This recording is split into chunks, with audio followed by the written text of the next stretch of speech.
Cinema కూడా అట్లా తీసిరన్న. అసలు ముందుగా ఉపేంద్ర డైరెక్టర్ గారికి ముందుగా యాక్సెప్ట్ చెప్పాలి. ఆయన ఈ రోజు చేసిన సక్సెస్, డైరెక్షన్ చేసిన సక్సెస్. అంటే ఆయన పబ్లిక్ లో ఎలా చూపించాలి, ఎట్లా చూపించాలి అలా చూపిస్తాడు. ఆ డైరెక్షన్ ముందుగా యాక్సెప్ట్ చెప్పాలి. ఆ కథకు తగ్గట్టు కూడా చాలా బాగా తీసింది. అంటే సినిమా చూసిన మాత్రం 2.5 hours పెట్టినా సినిమా మాత్రం మైండ్ బ్లో అయిపోయిందన్న. అంటే మనం ఎంత ఊహించుకున్నామో దానికంటే డబ్బులు ఉంది సినిమా.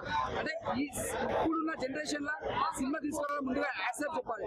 ఆ గెటప్ కానీ, ఆ స్టైల్స్ కానీ కంబ్యాక్ అని చెప్పొచ్చు. మనం పాత ఉపేంద్ర ఎలా చూసుకున్నామో మళ్ళీ మనకు ఆ ఉపేంద్ర కొత్తగా మళ్ళీ ఒక డిఫరెంట్ ఉపేంద్ర కనిపిస్తాడు. డబ్బులు చేసింది అన్నదమ్ములు ఇద్దరు బాగా నటించారు. అంటే హీరోయిన్ కూడా చూసినా కూడా చాలా కొత్తగా చేసింది, డిఫరెంట్ చేసింది. ఆ మద్దరు కొట్టేసిందన్న. ప్రతి ఒక్కరు మాత్రం హీరోయిన్ మాత్రం ప్రతి ఒక్కరు ఫ్యాన్స్ అయిపోతారు. ఆ హీరోయిన్ మాత్రం అంత బాగుంది. హీరోయిన్ మాత్రం యాక్టింగ్ మాత్రం దుమ్ము లేపేసింది. ఇప్పుడున్న జనరేషన్ లా ఉపేంద్ర గారు మాత్రం యాక్సెప్ట్ చెప్పాలి. ఎందుకంటే అప్పుడు జనరేషన్ ఇప్పుడు జనరేషన్ మళ్ళీ కూడా ఫ్యాన్స్ పెరుగుతారు. ఈ సినిమాకి ప్యాండ్ సినిమా దగ్గర తీసుకొచ్చిండు. కన్నడలో ఎంత బ్లాక్ బస్టర్ కొడుతుందో ఆయన పేరు, ఇక తెలుగులో పేరు సంపాదించుకుని ఫ్యాన్స్ తోడి. ఎందుకంటే మనం గతంలో చూసుకున్నా కూడా ఉపేంద్ర అంటే బ్లాక్ బస్టర్, ఒక రా సినిమా బ్లాక్ బస్టర్, ఏ సినిమా బ్లాక్ బస్టర్ అంటే వచ్చిన చిన్నగా ఉండే. తర్వాత వచ్చిందంటే మళ్ళీ ఓం రాజశేఖర్ తోటి ఒక సినిమా తీసి మన ఉపేంద్ర గారి యాక్టింగ్ బాగుంది, డైరెక్షన్ బాగుంది.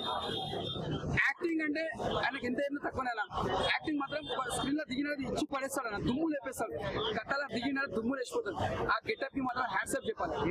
యువై అనేది ఒక రా ఉపేంద్ర ఎక్స్పెక్ట్ చేయొచ్చు. అంటే ఆయన గెటప్ కి యువై బాగా సెట్ అయింది. ఆ టైటిల్ తగ్గట్టు ఆ కథకు కూడా ఆయన తప్ప ఎవరు చేయలేరు.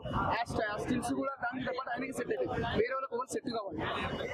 యువై మూవీ అంటే ఉపేంద్ర పాత మూవీ చూసుకుంటే లేడీస్ ని కింద పరిచయాల డైలాగ్ ఎక్కువ ఉంటాయి. సో ఇటువంటి ఏమైనా ఉన్నాయి మూవీ? అట్లా ఉండదు.